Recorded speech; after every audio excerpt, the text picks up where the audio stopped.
Hi everyone, Sean Kennedy here from the YouTube channel Java SE Certification Training. In this video I'd like to look at the enthuware question 2.837 and it's related to the instance of operator.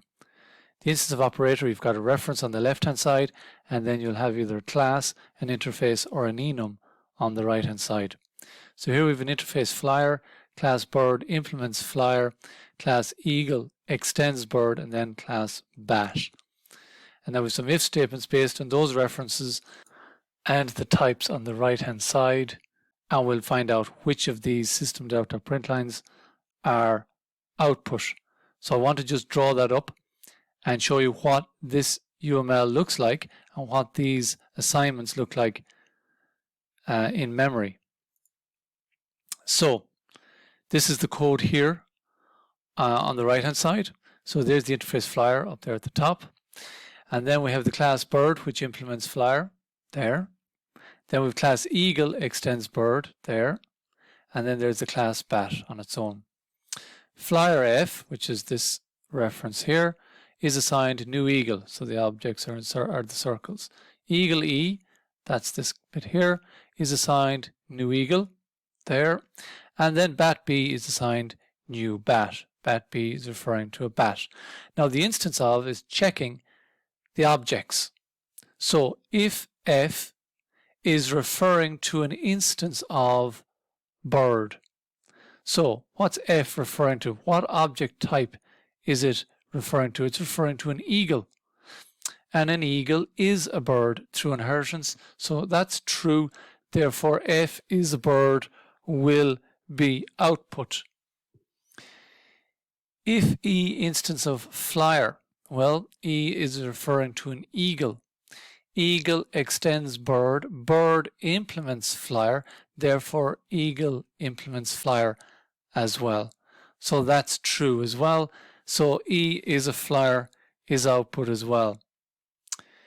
If b instance of flyer, well, b is referring to a bat, and bat is not implementing flyer. So that will not be output. So the answer is f is a bird, e is a flyer. Now that's the answer to the question, and if you're doing that question in exam you could just go on to the next one. But I would like to discuss this a little bit further because you might be wondering, why does that last one compile? Okay, and it does compile. You might be thinking, well, how come? Because it has no relationship to flyer. Bat is not implementing flyer, so how come the compiler is allowing it to compile? Well, the reason is that this b, which is of type bat, could be referring to a subtype of bat.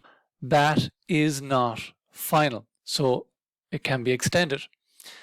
So what if this bat reference was referring to a subtype that did implement flyer? I'll draw that up now exactly what I mean.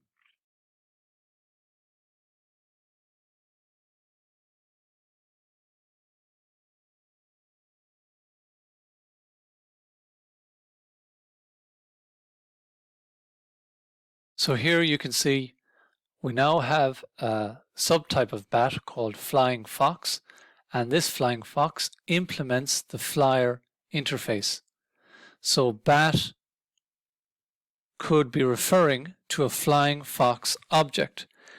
And then if you had in your code, if you had, well, this example here, bat b is assigned new flying fox, that would create that.